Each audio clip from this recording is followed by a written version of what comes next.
Back to Raw the Podcast. I'm your host, Allie, founder of The Cheeky Clean, a wellness brand empowering conscious consuming. I am high-key over the moon to welcome our guest today, Lauren Abelin, co-founder and chief product officer of Kiki Milk Company. As health issues in our country continue to grow at younger and younger ages, it's important that as consumers, we become empowered to learn more, choose different, and become the fuel behind the brands doing the most to provide us with quality products that aren't full of toxins. It takes time to shift these norms, but every conscious choice becomes powerful on our mission to heal from the inside out.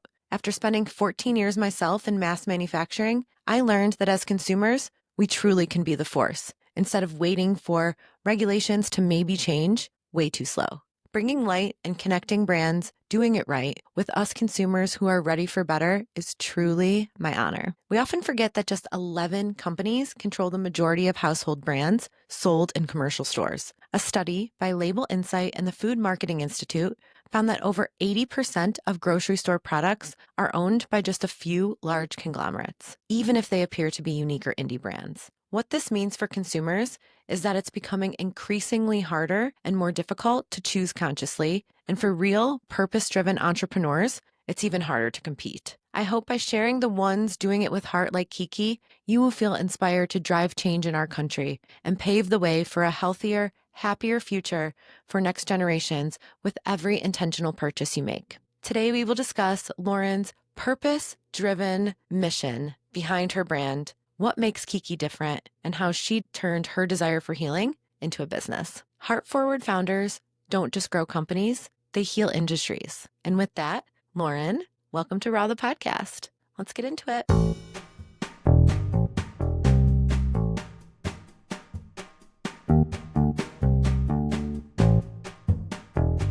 Oh my gosh, Allison, that was such a great intro. I think sometimes as consumers, it is so easy to forget that there are bigger, massive produced organizations behind these systems. We really do have so much power in the choices that we make. And I think when I first started my clean living healing journey, it was out of maybe at first anger because my parents had been sick, but then it became empowering when I was like, wow, I can choose different things. I can actually put my energy and my currency behind these brands that I really believe in. And it's not just a purchase then, it's like a movement. And I just find that to be such powerful energy. Absolutely. I totally agree. Supply and demand, it's a real thing. And when the demand changes from the consumer, whether we're forced into a more, conscious living type of lifestyle through chronic illness and autoimmune disease, or we're helping family members navigate it, or you're just tired of like the same old thing that those major companies are pushing out. Mm-hmm. It really does move the needle. And the behind the scenes of running a CPG company has showed me that, time and time again, that really we do control the narrative and we control what's put on shelves with our spending dollars. We can make a difference. We really we are empowered. We're not powerless. And if you think back 15 years, the grocery store looks totally different because people who were in maybe like a vulnerable position with either an allergy or a chronic illness became founders, left their like corporate jobs, which is a common story, and made a different kind of product that the masses need. It's so true. And so often I hear people, so I'm in Cleveland, Ohio. You're in California, right?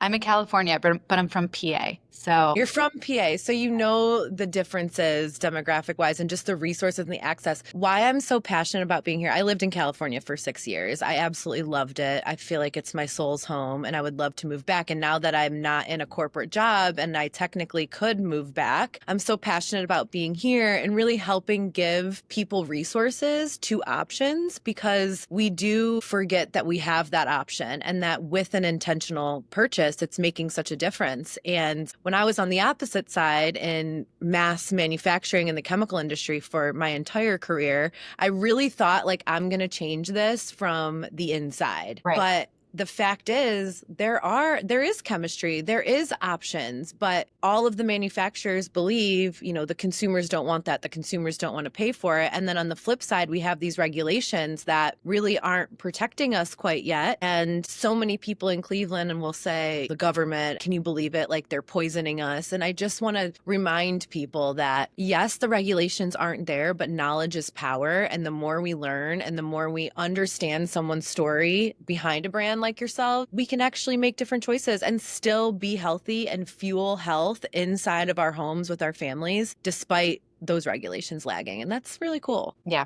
absolutely. So I think it's also cool because, again, this is like the power of mindful living, and the whole Cheeky community is about connecting people. And why I started the brand was to try to connect people who are also looking to heal, to live different, to find the brands. It's not about influencing. I always say, like, it's about becoming uninfluenced and really learning about the brands that have purpose behind what they're doing. And a lot of that comes through raw, real experience, hence the name of the podcast. And so I do have brands, and especially local brands or resources on the podcast, but I also have just regular people from my community who have an interesting experience to share that's transformed their lives, that's transformed the way that they think, that may offer help, insight, and resources to others. And I had Erin Carr, who we actually went to college together, but hadn't seen each other again since reconnecting over this podcast. And she reached out to me, just a mom in our community, and said,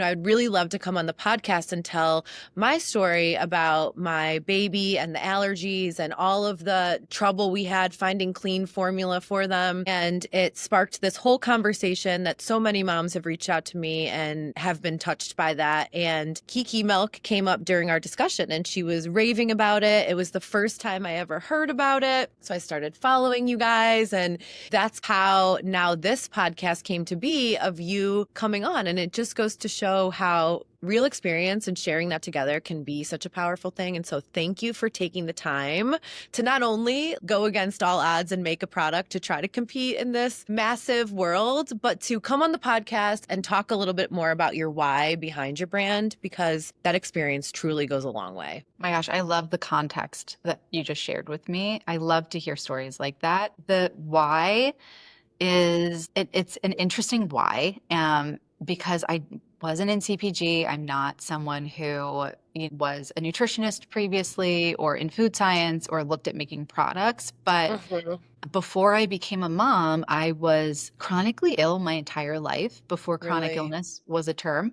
Mm-hmm. And even as a baby, I had chronic infections. I had ear infections, upper respiratory infections. And now, after a 30-year plus journey, I understand why I had chronic illness when I was little. And it's a number of factors. Mm-hmm. Usually, there are genetics at play, whether it's like an MTHFR gene mutation. I have all of them Yeah. basically, and also environmental factors. There was black mold in the basement of the house that I grew up in that often Oh. flooded, but no one thought to ever look into. I never responded well to vaccines as a child, which came out, as an adult. My mom would tell me stories like, oh, yeah, when you got this vaccine, you had a terrible time for months after, and you were in the hospital, and it was really eye-opening for me. So by the time I got pregnant, I had seen over 100 specialists. I've had Mm-hmm. blood drawn, more times than I can count, Mm-hmm. and really found very few answers.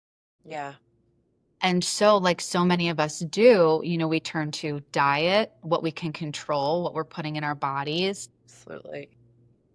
The community, the functional medicine community, and the Chinese medicine community, and the naturopathic medicine community, homeopathic, like I leaned into that heavily, which is such a blessing through social media that we got access to that, because when I was 19, no one was having, Yeah. conversations So really. what age was this when you started to do some of the functional medicine and the alternative research and find access to those resources? When I was 23, I came back from a trip to India with parasites that were absolutely destroying my health. But that compounded all of the other chronic illness stuff that, Mm-hmm. made me susceptible and kind of vulnerable to that. And I Right. was so ill I couldn't eat anything. And I was in the interwebs, like deep into the internet. I really don't think Instagram was that big or even Right. launched at that point. And I found someone's blog about how to detox your body and bind parasites. And I was reading about heavy metals. And so, I just feel like I was forced to absorb a ton of knowledge around holistic health and Mm-hmm. really was not being supported by mainstream anything, by mainstream Mm-hmm. medicine, by mainstream groceries. You know, it was actually hurting me. And it was Mm-hmm. such an infuriating experience because I would go to a doctor, I would get gaslit, and they would tell me, nothing's wrong with you. Your blood work is normal. Like, just continue living your life and don't come back here because, you're wasting my time, basically, like year after year. And there were Yes. times I couldn't get out of bed for months. Like, I wasn't able to work out. So fast forward to becoming a mom, Mm-hmm. I had just a lot of experience with navigating health issues and had sat with, at that point, some brilliant doctors, functional medicine doctors, Chinese medicine doctors. And, I had Alakai and was a new mom and was pretty naive to breastfeeding and what that looked like and the challenges and obstacles that Oh so my many gosh. moms face. That And no also, one talks about one prior talk. to. Everyone is like, yeah, that was the most eye-opening part of Aaron and I's discussion is how little support and resources there are around breastfeeding and how difficult, honestly, it is for many women. And I think the stat was like 70% at least are supplementing with Yes. formula because it is such a challenge. And I think you go into it thinking like, oh yeah, like this is just natural. I'm going to be able to do it. Right. You think, Hmm. I think the narrative is, oh, our bodies are made for this, you feed your Totally. baby. Yeah. And it is kind of posed to us as formula is a choice. Like, if you choose formula, then there are formulas available. That is so black and white and really not I think the journey of a lot of moms who feel like, yeah, maybe they would like to breastfeed and then they lose their supply and they don't understand why. Hmm. And when they do look for a formula for their baby, most parents go through four or five options, and that's a painful process because the baby's not taking to their main and only food source if they're an infant. So Totally. there's screaming, there's gastrointestinal distress, there's sleepless nights, and you really feel like you're at the bottom, like rock bottom when you can't feed your Hmm. baby. It's one of the Hmm. worst experiences as a mom. I can't even imagine how traumatic that is. It was, yeah, it was definitely a traumatic experience. So, Alakai from 0 to 3 months essentially had colic. And in the naturopathic, the functional medicine community, there's some discussion around like what is colic? Like, at the core, is there like a root Yes. cause of it? It could be nervous system related. It could just be a shortened intestine or, an underdeveloped gastrointestinal system. I don't really know. I just know that it was a traumatic experience. Having an infant scream for five Oh my hours gosh. every single day. And I feel like Western medicine, standard normal medicine is just like, it's just colic. It's normal. It is not normal. And you also, there's like no support. Like, you go No. online and there's really very few suggestions of how to deal with that. My And gosh. so, Not to mention you're not sleeping as the mom, taking care of baby, and it's just right. I did everything that I could to try to make that journey easier on him, on my son, yeah. and for me. And ultimately, our pediatrician, who's such an amazing guy, he is an MD and a naturopath, and Hmm. his practice is holistic. And Hmm. so when I called him, he gave me some alternative options and some standard options, but basically he said, try taking dairy and soy out of your diet completely, like thoroughly label read, make sure there's no trace amounts that could be going into the breast milk and upsetting his system, stagger it so you see if it's soy, if it's dairy, if it's both. And it turned out to be both. And so the colic did get better, it did subside, and we were smooth sailing. I had a supply. I was feeding him until around like 6 or 7 months, and my supply like drastically dropped. What Hmm. felt like overnight. And he wasn't a baby that was like, yeah, give me the solid foods around 5 or 6 months old. He really didn't Hmm. want them. And so my breast milk was the only thing he was consuming and it was his main source of nutrition. So I went online at 2 a.m. crying. He was hungry. I couldn't make milk. It was the beginning of the pandemic. Um, And at that point, the world had shut down. No one knew what was going on. It was not understood at all. And so, ports and major companies and shipping, it was delayed. And we were living on Kauai at the time where I had my son and we raised him. We were living on a friend's farm And to get anything online was 3 weeks delay at that point. So as I'm up at 2 a.m. with like a crying son, feeling like a failure, feeling scared, looking for a non-soy, non-dairy, clean label infant formula, it was quickly apparent it doesn't exist in the US. No. There's no US based company, and there's regulations around importing infant formula from other countries. And so the best I could do was look at goat milk. But I grew up lactose intolerant. And I know a lot of parents, goat milk formula is easier for their baby to digest than cow's milk, but it really wasn't a good option for Mm, Alakai. Like I needed a true non-dairy, non-soy source. They're the two most common sensitivities, soy and dairy.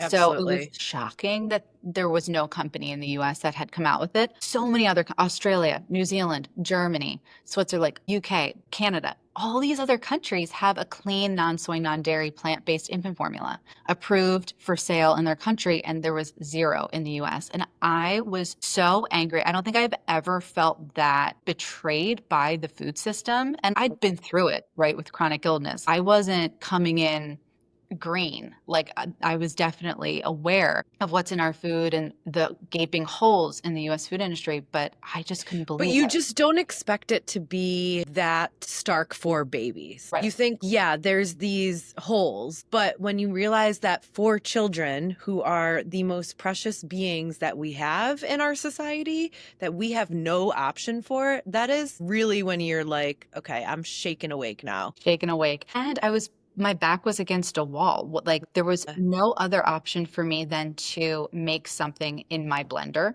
for him and wait for an organic goat milk infant formula option to arrive. That would take 3 weeks. But in the interim, I needed to supplement. I could only feed him a few times a day. And then I just didn't have any late afternoon or night feedings before he went to sleep. And then so he was hungry. I asked other moms on the island if they had a supply. It's a really small place to live. So it's not like there's a breast milk bank or, like other options. So I called the pediatrician and I asked him to help me. I said, I have to make an infant formula. Thank God he wasn't 3 weeks old because it would have been a different conversation. Yeah. About 6 months, you said? He was 6 or 7 months at this time. Okay. And the pediatrician helped me with the exact ratios that was correlating with where Alakai was developmentally and his weight so that it felt safe to give him. But I had an idea of the core ingredients that I wanted Mhm, to include for mhm. different vitamins and minerals and fats and omegas and carbohydrates and natural sugars and all the things that you would find in breast milk. And I'm not saying that this is what any other mom should do 6 months postpartum, but this is what I had to do. Right. And I was making this in my blender and I would breastfeed as much as I could. And then this is what I was supplementing with. And it took me 40 minutes from start to finish to get all of the raw ingredients, put it in my blender. I had to triple strain it to have it be the thin consistency that would go through the bottle nipple hole, which is so tiny. It was such a process. And I was like, I just want to buy this shit on the shelf. Like Yes. I'm postpartum. I'm postpartum anxiety and depression. Like I'm dealing with like I just want to feed my baby. sleeplessness. Like I just want to feed my baby and have it be easy. And then when he turned 12 months old, he was eating more solids by then. And I was like, thank God, I'm just going to go to the grocery store now. He technically doesn't need an infant formula anymore that I've been making. I'm going to go to the plant-based section and get a plant-based milk. I'm sure there's one that's sufficient. And I stood in front of that like cold door, just looking in at all of the ingredients and reading all the labels. And there was nothing that was made specifically for kids. There, they all had gums, seed oils, natural flavors, synthetic fortification, like the normal ingredients that are fillers that you would find in plant-based milk. Or it was a mono ingredient option, meaning it was just an almond milk. That's it, almonds and water. Well, that's not nutrient rich. It's not a good way to get as much calcium or as much carbohydrates. And I was looking at the breast Or milk ratios. protein. Right. It's Yeah. lacking. And same with Yes. cashew milk or oat milk. It was flat nutritionally. And so I looked at my husband, Alex, who's the co-founder and CEO, and I was like, and I just looked at my husband and I was like, I can't believe I have to keep making this shit. Like We have to scale it. Like, there's no way I'm the only mom who has a kid who's dairy sensitive and soy sensitive that is looking for something like this. Like, there's a white space, obviously. I'm standing in the grocery store looking at empty space that Yes. needs to be filled. And so that's when we decided to really turn it into a company, which is called Plant Baby, because our North Star product is an infant formula, but we do have to go through the FDA regulations, clinical trials, and we're introducing novel proteins. So the amino acids have to be basically at the same level as soy if we're in the plant, genre instead of looking at cow and goat. Mhm. But they need to be comparable. And so we're going through this incredible process. It's enlightening. Now, I don't think that they have had many novel proteins introduced to them. It's such an antiquated space, the infant formula industry in the United States. We're 20 years behind so many other countries. And I think partly that's because there's these huge companies that control infant formula. Big Ag, Big Dairy controls infant formula. And also, it's expensive for someone who's an entrepreneur in a startup to put a novel protein in front of the FDA and say, we want to consider this for an infant formula we're developing. It's $100,000 per ingredient that you just want them to agree to consider to put into a new formulation. And first, that's a lot of money for a startup. It's an insane amount of money for a startup. I mean, you are truly like, seriously, thank you. You're a hero. I'm going to like cry. It's so cool because there are three companies that own the baby formula industry. And to have one that babies with allergies are able to, for moms, I mean, it would make someone consider having another child again. Right. Well, I waited. I'm not pregnant right now, but I'm just starting to consider getting pregnant again. But I couldn't do it for 5 years because I would never put myself or a baby through that again. It's so crazy. And I think there's many problems, but the FDA has not regulated that industry or the quality of ingredients for decades. And similarly with other consumer products, but when it comes to babies and feeding children, that's insane, and disappointment doesn't even begin to explain. And so it's really about money, and it's all fueling these big systems, like you said, big dairy, big pharma, all of it. Because when these doctors only have one option to recommend, and it's one that's going to inflame your baby. So, you're feeding your child the only dairy-free option that you can, and now they have eczema. Now they have this, that, and the other because they're so inflamed that they're dealing with these other things. So when it comes to entrepreneurs that are really creating and filling a space and doing something different, it not only takes money, it takes guts. Like, you have to put your whole life and soul into it.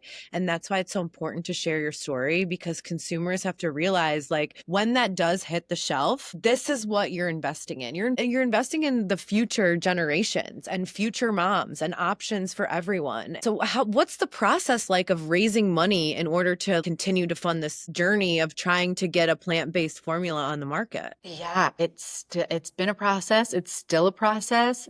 The initial stages looked like a friends and family round. Thank God that my husband did start a company before this, so he understood how to go about fundraising and was able to reach out to a few people in the VC world because I worked in, a nonprofit, like an education nonprofit. Like I brought no skills in that sense, but we really relied on friends and family, and they believe in us as people, and they saw what we personally went through, and we lowered the amount so that like normal everyday people could invest and have some equity in something that hopefully continues to do really well. And then there were a few venture capital funds that took notice of us being the first in the game. I think you get publicity without having to pay for it when you're the first to do something. So we were the first organic plant-based milk made specifically for kids, and we were clean label, and we were looking into regenerative sourcing and regenerative farming practices, and we were, like looking at our footprint and green, all the things. And so in the first year, we had a venture capital fund invest. Now, I do have to say, it has been eye-opening. Just as a woman who's I wasn't in the business world, I was in the nonprofit space. I wasn't in the VC world. And now I am reading the news of other companies and how heavily funded they are before they even launch a product or have a product, and it's just in its conception. And I see what VC funds and the people who invest in startups professionally after they've made their own money, what they value is a return. They Yes. want to see a company project numbers that looks like IPO going public or having an exit selling to Pepsi or Johnson and Johnson or whatever within 5 years, which is so fast. So That fast. turnaround, in order to make that turnaround happen as founders and a CEO, your margins need to be so good. And what that translates into my brain, again, I'm not an expert, but I've been doing this now for 5 years and I sit with like the great business minds. That looks like having, this is a judgment, but that looks like having a low quality product when it comes to Right. ingredients and Yeah. nutrition. It doesn't look like a ton of organic whole foods. It looks like a product that the company is making that doesn't cost them a lot of money, and then they can mark it up and sell it for a lot of money. Because they need the margins. Exactly. And so it's any way that you can cut cost in the formula, and that sacrifices quality of ingredients and it sacrifices the health of the consumer then Right. who's getting a low nutrient product. And it's why we have such shit on our shelves, honestly. Right. It's like it's been a wild process because I will sit with, a VC fund and there's like 10 people on the call and my husband and I will pitch them and we'll show them like how well we are organically doing as a company in this niche and how like our marketing budget has been small, but the word of mouth that has traveled, we've gotten to Thrive Hmm. Market and Hmm. Erewhon and Sprouts and all like Amazing. these places without putting hundreds of thousands, millions of dollars behind marketing, which most companies do right out of the gate. We didn't have that. We allotted all the money we raised to sourcing the highest quality ingredients and paying our small but mighty team well, because some of them are Yes. moms. Blood, sweat, and tears that's going into it. And I appreciate you shedding light on it because this is where I think it's so important for consumers to understand this side of things, because it's like, well, why can't we just have better options? Right. Why does it have to be this price point? And at first, you may have to pay a little bit more for a product on a shelf if it's going to be quality. But I want consumers to understand the why, because I want to look forward to a world where it's not completely massively consolidated and there is opportunity for better quality startups to hit the shelves and to do so sustainably without having to sell out, without having to have this type of pressure to cut those costs and ingredients, and understanding that that only happens and only will happen if consumers become empowered to change the way that we purchase, and we can get there. And I want to put all of my energy towards thinking about a world where we do go to a grocery store and we have options and we could support a brand like yours. But as it stands right now, so many of them are owned by other larger brands that have then cut the quality. And it's this cycle. So to know that you're already in Thrive and Sprouts and Air by pure organic word of mouth and growth, it gives me hope that there are consumers out there that are opening their eyes and that are starting to learn and understand and willing to invest in it. But yeah, it's a grind. It's a grind. And the first year it was word of mouth. And the second and third year, we would pay as much money as we could for ads, but it's 1% to 2% of what other companies that are comparable to ours are paying.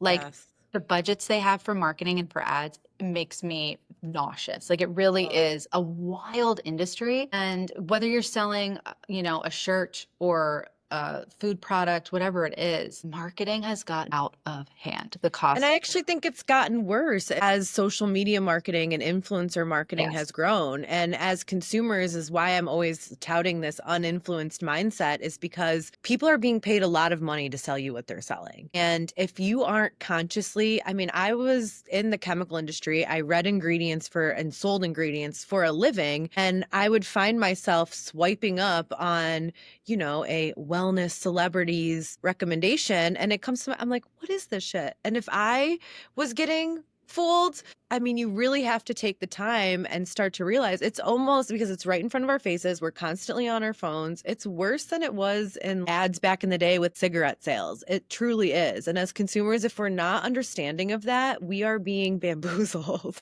you know? Bamboozled. I know. It's really super tricky. Like we worked with an influencer who reached out to us man, 2.5 years ago. I've such a time warp. Like it's 2025 and my head can't wrap around that. But I guess it was like 3 years ago now because we were on the island and he's a dad and he was like, what you guys are doing, I respect. I'm trying to also change the food industry. I know you're a startup, so these are my fees, but I really don't want you to spend the money. Like he understood the behind the scenes and the workings of it. He was like, I don't want you to spend the money on marketing and working with an influencer. And he just really believed in what we were doing. And he was like, I want to invest in you. I want you to change the industry, especially when it Yes. comes to little kids and babies. And he made an investment knowing he very well may never see a return or his money back. He knows that we're the kind of startup that we are, and we're not looking to IPO in that way. But he just gave us money so that we could continue buying ingredients, essentially. And So then badass. yeah, it's so badass. And he got hate down the line for showing this is a product I believe in and having invested in us. And that was wild to me because it really showed me that the general public, people who, of course, they don't have experience building a CPG company or with VC funds or investments and giving people equity, it is wild that when you see someone on your phone pop up who's been paid $30,000 for 40 seconds of your time through an IG reel or a TikTok. They're getting thousands of dollars to show you a product that they say they use. They probably don't use it. That to me is so transactional and so inauthentic. But what this 100%. guy did, like literally just gave us support with nothing in return because he wants what's best for his daughter. And people thought that that was an unfair working relationship. I was like, no one knows. Like, no one actually No gets one that. Bamboozled. understands. Yeah.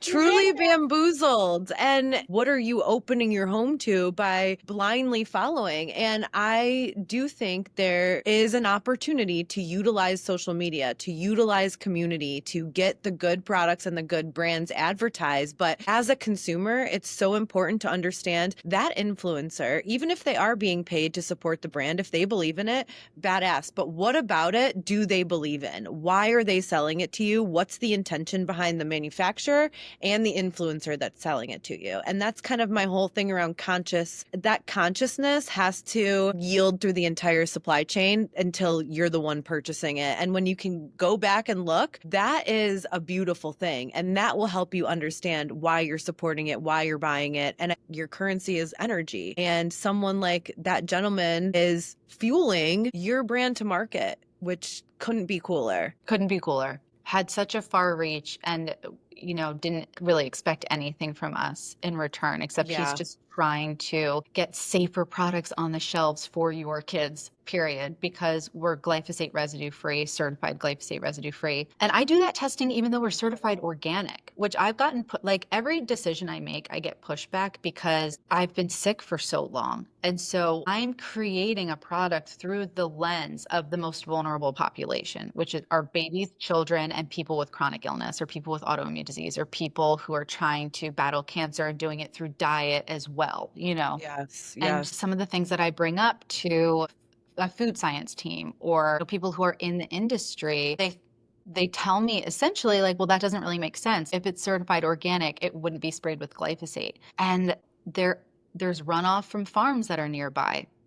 There Soil has been destroyed in the US since the 80s and even earlier. Dr. Zach Bush, who's one of our advisors, has led the conversation around glyphosate and really shed light on what happened legally with Monsanto, proven that glyphosate is linked to cancer, and that research really changed the game when it comes to creating products that are safe.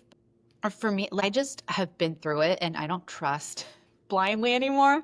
So our farm doesn't spray, but is there a farm 30 miles away and like the rains that they're spraying and then the rains? Everything is, I've talked about it so many times on this podcast, is Everything at this point is so toxic that it's really about the companies that are doing the most to reduce that toxin load that then gets to your plate. So I have a friend, I'm very into ionized alkaline water, and she does this little series where she'll buy organic fruits and vegetables and use the 11.5 water to clean it, which basically serves as an emulsifier and will pull off pesticides even on the organic products because of the access and the environment, not to mention the lead that's in our soil. I mean, it's really tricky. And these brands that are testing, it comes with a cost. And the organic label, even in itself, of course, FDA approved. It's so difficult for small brands and small businesses to get, even if they are doing practices in the right way. That comes with a cost, plus all these other tests. So it really is such a challenge. And I think when you really learn about what you're doing and the background that it takes in order to get that certification, it's remarkable. Yeah, I mean, it was just a non-negotiable because I'm Yeah. giving it to my son. Like, Your son. Yes. cares about at this point, he's like 20% my DNA and 80% Kiki Milk.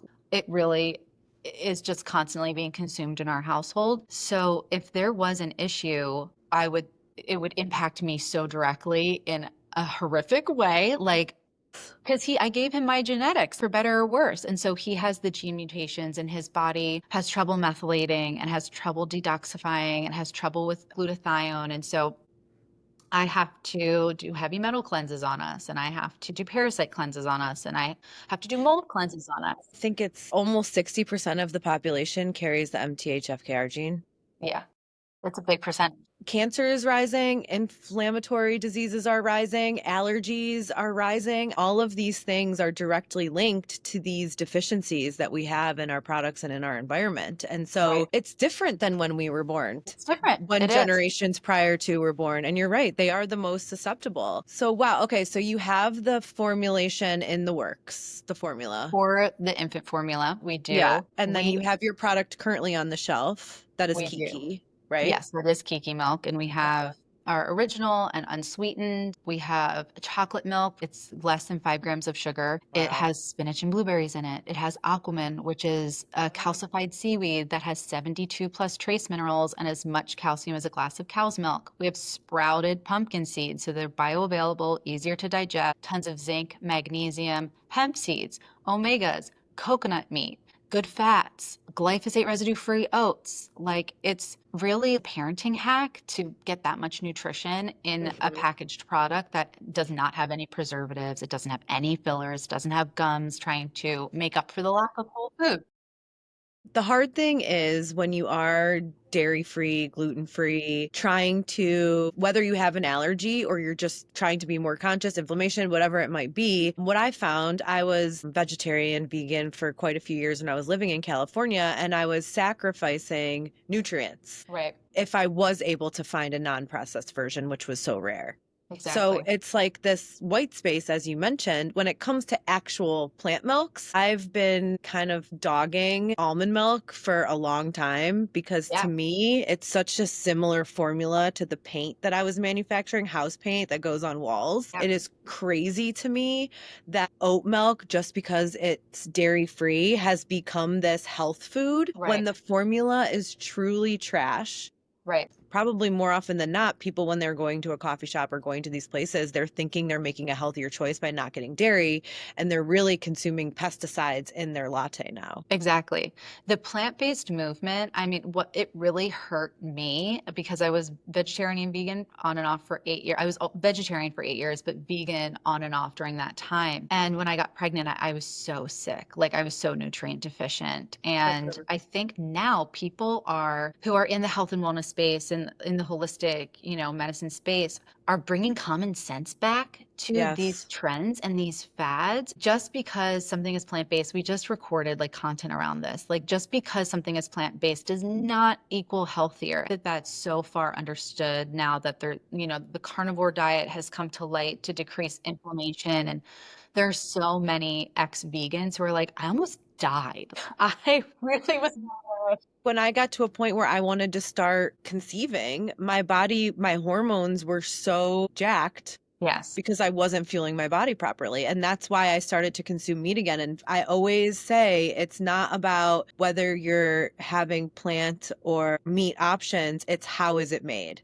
Right. And is it a local source from a regenerative farm without any toxins, without any additives? That makes all the difference. And if it's processed plants or processed commercial meat, both are equally as bad. Yeah, it's a gray area now. We need to go layers deep and understand how whole food, like back to source, is it? Because then it's most likely good for your body, depending on what you're trying to heal from. Because I had to cut out grains and a lot of vegetables and some fruits entirely and almost go carnivore for some time to heal from mold, you know? Yeah. And so now well, we've always done this, but I make sure to let people know that we third-party lab test all of our ingredients in our finished product for mold, for yeast, for heavy metals, and for glyphosate and other pesticide residue. So, because it's like I just have suffered really. And I think through suffering, you really shed light on things that are not mainstream yet that could be impacting people. And there's so many houses that have mold. So your functional journey is what led you to finding out about that mold toxicity? Because I think a Yeah. lot of people are living with it and don't know and are going Yes. through this ringer of Yes. doctors and yeah. Yeah, it was like a trifecta for me. It was mold, parasites, Lyme, and then, there's usually a mixture of heavy metals if your body has a hard time detoxifying on its own. And so testing is so important for every company to do. If you're a founder, it's now our responsibility, knowing the toxic load of the planet, what we've done to the soil, to just test your own product. But most companies wouldn't be able to do that because it would put them out of business.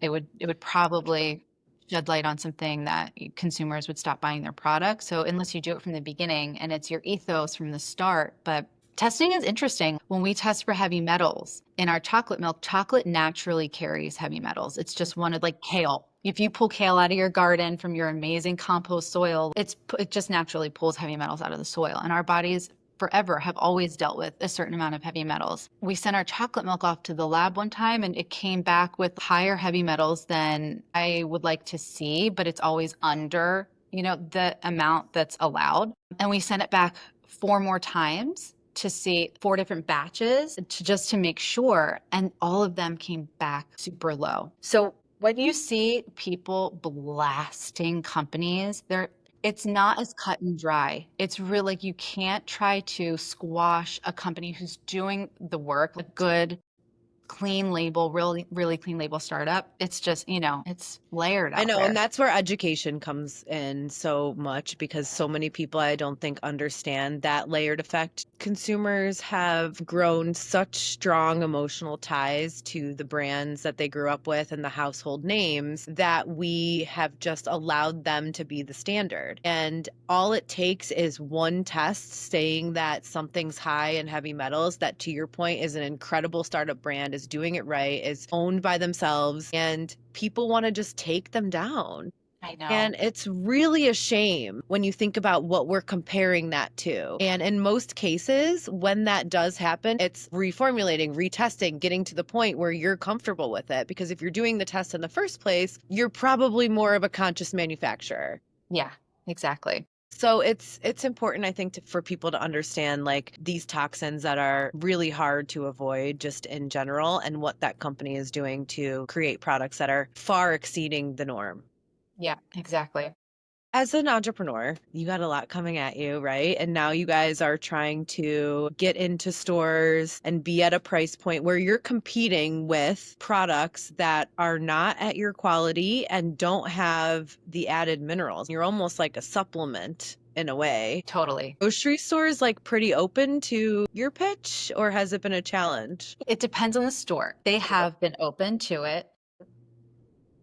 I think the plant-based milk aisle feels saturated to some buyers. And even though we're for kids and we're so different and it is supplement quality level, for sure, like we have more calcium in one serving of Kiki Milk than the leading kids calcium supplement.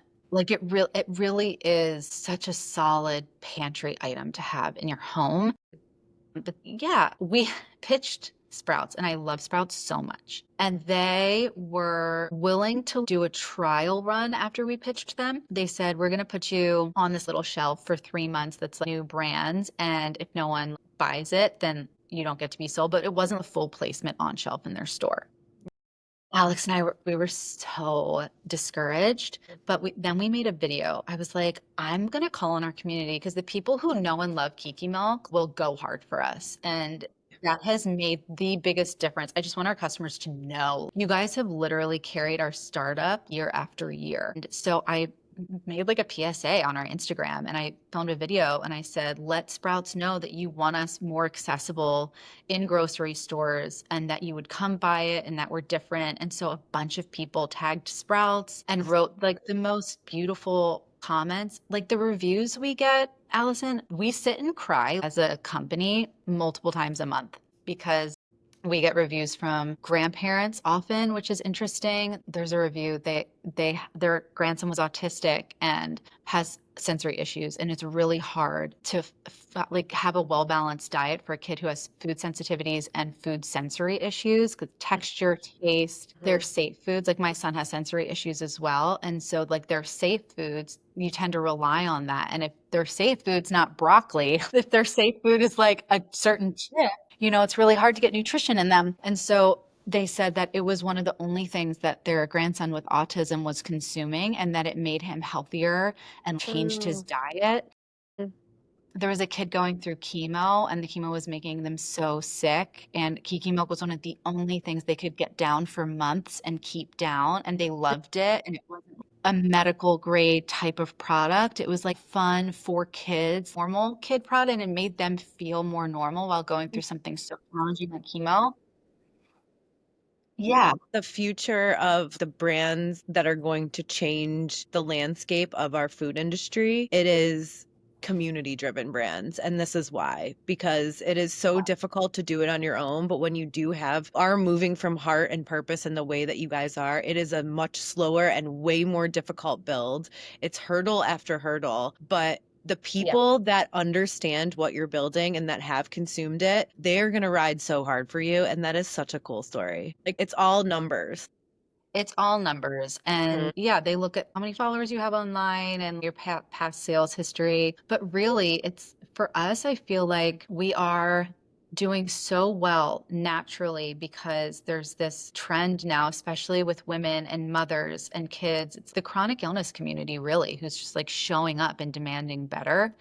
um, that is this new wave. But now for us to continue forward, it really just depends on funding because we're selling every month better and better. Our trends and our numbers internally are stellar. But the money, the VC world, it doesn't really care how amazing you are. I was on a call with 10 VCs, and at the end of the pitch, they were like, thank you so much. What you're doing is so incredible. We believe in your story. And they were impacted. And one of the women on the call was a mom, was tearing up because her breastfeeding journey was just so awful. And then like a month later, they sent the follow-up email, we're choosing not to invest. And that happens 50 times a month. We pitch all the time and they're so moved and they believe in it so much. But at the end of the day, they want us to be $1 billion company quickly. A soda company recently made a better for you soda that's less sugar than Coca-Cola. And they just sold, I think, to Pepsi, and I think they sold for $1 billion. Like that is what they're looking for. And every company can't be that because then their margins are so low. And really, how nutritionally dense is that product? Every company can't be that if we want better, healthier products as the norm. And that's where it's going to take not only consumers to start changing the way that we're buying, but also people that are investing in businesses to go out on a limb. Yeah. Because it's just about the numbers and they wanted you to be able to show them that you can scale it in that way. And what about not selling out? Yeah. What about not selling? What about being a legacy brand that actually does extremely well? and has mass distribution, but does it slowly over time so it doesn't lose the integrity and quality of the product and the brand. It's possible. Nothing's impossible. People just need to change their way of thinking and the narrative and what has been. And I think at this point, I'm like, you know what?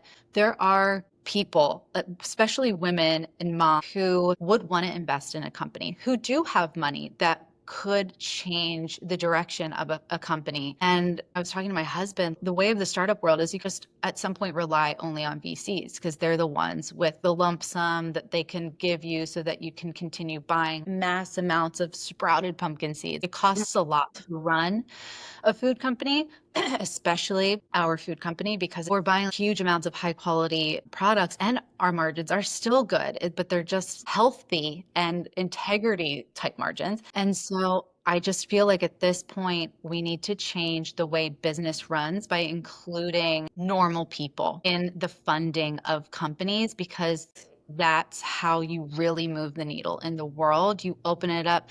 It's not like it's a public thing, making investments and having equity in companies. It's really just for the VC world. So I think we may open it up to customers and people.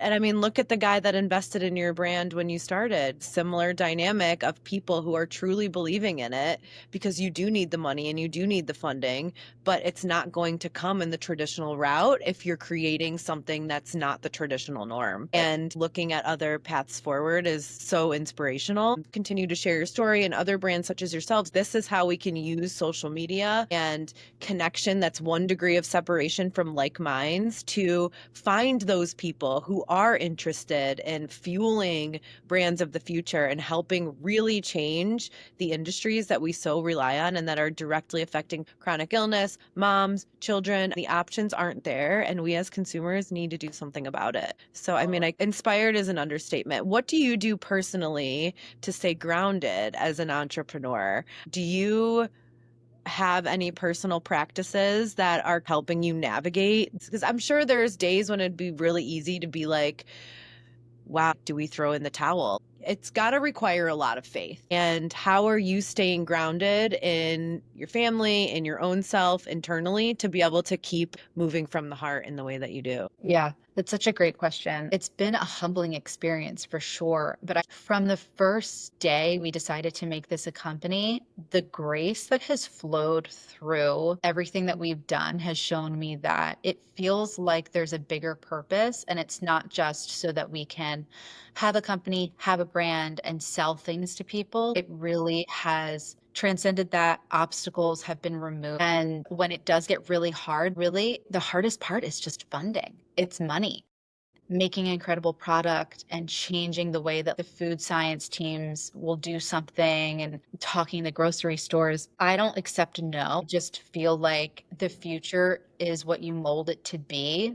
Life is such a game, a beautiful game, but everything's made up. Every system was just made up and put into place. And then we get born and we think that this is the way things are. Absolutely not. We can change any system. It's happened. Society has reorganized itself thousands of times over thousands of years. I think there's a mass movement now. I'm lucky that in my 20s, I did a ton of breath work, meditation, therapy, healing from a lot of things and chronic illness and regulating my nervous system. Honestly, just being a mom every day and prioritizing that over being a founder is my best practice because I'm present with him. He's the most important thing. His health is the most important thing. My health is the most important thing. And I'm just going to show up and make good decisions that are aligned with my heart and my intuition every single time. And I will never be led astray, ever. I have faith. Prayer, grounded reality make the biggest difference. So often when we are running and we are forced to handle these external stressors, it's easy to not pray and have the faith and stay present with your kids and do a meditation and really say like, no, I'm going to move from heart. It would be easier to say, no, let's just build it and sell it out. I want to give a voice and power to brands like yourselves that are like, no, I'm moving from purpose and I'm here to make a difference for myself, for my family, and I'm going to embody that as a founder. And when you move that way, grace will always lead you. And so I believe in you so much. I believe in Kiki. It's so cool to hear your background and your story because it's so powerful. I can't wait to share it with my community. I've had an opportunity as my little brand has grown to do things that would be influencing for money and gaining a bunch of followers by paying for them or paying someone to advertise in this and that. And I've really built my own network by trying my best to know all of them and have a highly engaged community of like minds. And I know that they're going to be so impressed by you and will want to shop and buy your products. We don't have Sprouts here. Where can people order online? Is it available online? It is. We're on Thrive Market if you're a member of that. We sell on Amazon because so many moms just every week they're buying things that they can't find in the grocery store that are clean label or something on Amazon. So we sell on Amazon or Shopify, kikimilk.com. If you're a subscriber and you have a subscription, there's a pretty good discount there, which is great. Mhm. I also want to say that if the price point does feel too high for your family and you're a mom that needs a transition milk or something for their dairy sensitive little kid, I released all of our recipes to the public so that you can make it at home and you can have access to it with the ratios. And if you feel like you can't buy it, even though it's not more expensive than Three Trees or Milk, it's like within the same price range. It's hard. Right now, it's real expenses are at an all-time high. And so I wanted people, especially moms, to have access to it, if that means making it. That's so cool. And I do want to say, I don't think that this, is a vibe right now or common knowledge, but I do see incremental change within the enormous companies right now and even in the FDA, which for me, that gives me hope. Everyone who's like fighting the good fight and doing what we can to make our kids healthier and to heal ourselves, that is infiltrating. It everywhere. And it's not just the people at the farmers market or the small companies, because really we need to get bigger in order to make the change. Growth is important. As consumers wanting this high quality of products, the big brands are going to want a piece of that market. And so Right. there will be opportunities for brands to grow, to scale, and still provide a quality product to consumers. But we have to be understanding of what we're purchasing and why we're purchasing it, and maybe spend a little bit more on the onset in order for us to get there. But the conversations, you're exactly right. When I started my blog 5 years ago, people thought I was like, oh, Allie moved to California and now she's a hippie. And so I was talking about chemicals, and now we still have so long to go than just banning red dyes. But the fact that that is even happening, like, we are making changes, and there is this community that's continuing to grow. So keep talking about it with your friends. Keep educating your families. If you have a mom friend who's struggling with a kid with allergies, like, send this podcast to them. Like, we just have to keep talking about it and finding resources and having the conversations, because that's how we're going to evolve and allow brands like yourselves to scale and grow and have opportunity. Right. Absolutely true. I mean, even within the FDA, there like the systems are changing for a number of different reasons. But really, I think it has to do with women and parents who are now getting into C-suite roles, who are at the top of the ladder in really important positions, who either had a chronic illness or had to heal something or got diagnosed with cancer, had a child, and then they couldn't breastfeed. There's so many people now in these roles that it's changing the way that big business is being conducted, and it's incremental, it's very small. But for me, as someone who I was so a fight against the machine, anti-government, like they're out to get us kind of fearful for so many years. And not that some of that's not true some of the time, but what I'm realizing now, and this has been really helpful for me, like mentally, there a lot of times they're just normal people in these roles. Mhm. And in the FDA, we work with a regulatory specialist, and she is this brilliant mother, and she has been fighting. She's a mouthpiece for us on the outside. She's been trying to get reform within the infant formula industry for years. And so she's been helping us and advocating for us for the last few years. And she said two people were just put into positions within the FDA. One's a mom and one's a dad who has kids with chronic illness, and they're wanting to make change. They are looking for the companies and they want to fast track these new formulations that are really clean and all the things. So everything's always changing. Anything's possible, even within the FDA. Every person that comes on my podcast who has a business or something that they've brought to life has stemmed from a challenging situation. And so there are people in high powered roles in companies and VCs and the Right. FDA who are going to help us change the game. And just having the conversations is sometimes the first step of that. And so I can't thank you enough for coming on my little podcast and Oh my talking God, about your this. podcast is great. All the topics that I was listening to some of your podcasts and I saw the one about water, the friend that you had, she like that one is so intriguing to me. I think that everyone you bring on is brilliant and speaking about important things that are probably going to change the lives of the people who are listening. So thank you for having me on. I'm honored. You are Aw, awesome. you're awesome, girl. You guys can shop online or at Sprouts, Air One, Thrive Market, Amazon, Kiki Milk. So Yeah, badass. thank you. Thank you so Cheeky much. mom approved. Yes. Awesome. Thank you, Lauren. Thanks, Allison. Thank you so much for listening to The Real Ass Word.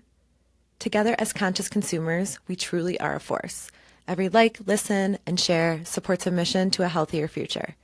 Please subscribe on your favorite podcast platform so you don't miss an episode, and leave a 5-star rating and review. Please also share with a friend to help our Cheeky community grow. You can go to www.thecheekyclean.com for extra resources and links to Cheeky approved products. Also follow me on Instagram at @thecheekyclean. My DMs are always open. I'll see you next week. Until then, stay cheeky.